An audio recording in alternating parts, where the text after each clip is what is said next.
सोचो, अगर तुम्हारे पास देने के लिए सिर्फ एक आखिरी रोटी हो और सामने कोई भूखा खड़ा हो, तो क्या तुम उसे दे दोगे या खुद खा लोगे? क्योंकि कभी-कभी एक छोटा सा त्याग जिंदगी बदल देता है। बहुत समय पहले एक छोटे से गांव में रमेश नाम का एक आदमी रहता था। उसका जीवन बहुत साधारण था।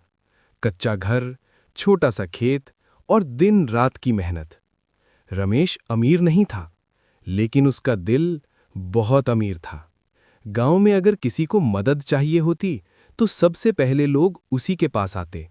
कोई बीमार होता तो वो दवा लेकर जाता, कोई परेशान होता तो वो साथ बैठकर उसकी बात सुनता, और अगर कोई भूखा होता तो वो अपना हिस्सा भी दे देता। लेकिन हर कहानी में एक संघर्ष होता है। रमेश की पत्नी गीता उसकी इस आदत से परेशान रहती थी।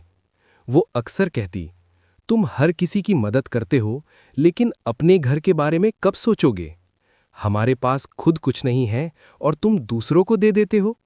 रमेश बस मुस्कुरा देता और धीरे से कहता, गीता, अगर हम किसी के काम आ सकते हैं तो यही सबसे बड़ी दौलत है। एक दिन पूरा दिन खेत में काम करने के बाद रमेश बहुत थका हुआ घर लौटा। उस दिन खेत में काम भी ज्यादा था और खाना भी कम था। गीता ने रसोई में देखा तो सिर्फ एक ही रोटी बची थी। वो बोली, आज बस यही है, तुम खा लो। रमेश बैठ ही रहा था कि तभी दरवाजे पर दस्तक हुई। ठक ठक। गीता ने झुंझलाकर दरवाजा खोला। बाहर एक बूढ़ा आदमी खड़ा था, कमजोर, थका हुआ, और उसकी आंखों में भूख साफ दिखाई दे रही थी। उसने धीमी आवाज में कहा, बेटी, 2 दिन से कुछ नहीं खाया, अगर थोड़ा खाना मिल जाए। गीता ने अंदर देखा, फिर रमेश की ओर देखा और धीरे से बोली, नहीं है खाना। लेकिन रमेश सब सुन चुका था। वो उठकर दरवाजे तक आया और उस बूढ़े को अंदर बुलाया। गीता गुस्से में बोली, तुम क्या कर रहे हो? ये आखिरी रोटी है, अगर तुमने ये दे दी तो तुम क्या खाओगे? रमेश कुछ पल चुप रहा, फिर बोला, गीता, भूख इंतजार नहीं करती। मैं तो कल फिर काम कर लूंगा, लेकिन ये बाबा शायद नहीं कर पाएंगे। उसकी आवाज में सच्चाई थी। गीता चुप हो गई, लेकिन उसके चेहरे पर चिंता साफ थी। रमेश ने वो आखिरी रोटी उठाई और उस बूढ़े के सामने रख दी। बाबा, ये खाइए। बूढ़ा बिना कुछ बोले खाने लगा, जैसे उसने कई दिनों से कुछ नहीं खाया हो। खाने के बाद उसके चेहरे पर एक अजीब सी शांति आ गई। वो धीरे से खड़ा हुआ और रमेश के पास आया, फिर बोला, बेटा, आज तुमने सिर्फ एक रोटी नहीं दी, तुमने इंसानियत बचाई है। इतना कहकर उसने अपनी झोली से एक छोटा सा पुराना डिब्बा निकाला और रमेश को दे दिया।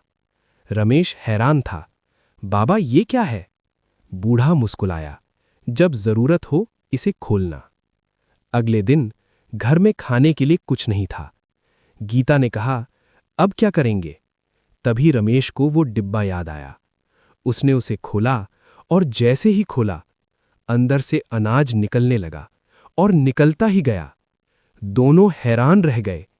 अब उनके घर में कभी खाना खत्म नहीं हुआ। लेकिन सबसे खास बात यह थी, रमेश ने कभी अपनी आदत नहीं बदली। वो आज भी दूसरों की मदद करता रहा, क्योंकि असली अमीरी पैसा नहीं होती, असली अमीरी होती है दिल की अच्छाई। और याद रखना, जो बिना लालच के देता है, उसे भगवान किसी न किसी रूप में लौटाता जरूर है। अगर तुम भी मानते हो कि अच्छाई कभी बेकार नहीं जाती, तो कमेंट में लिखो, आई बिलीव इन कर्मा। और ऐसी ही दिल छू लेने वाली कहानियों के लिए हमारे चैनल राइज फ्रॉम जीरो को सब्सक्राइब जरूर करना।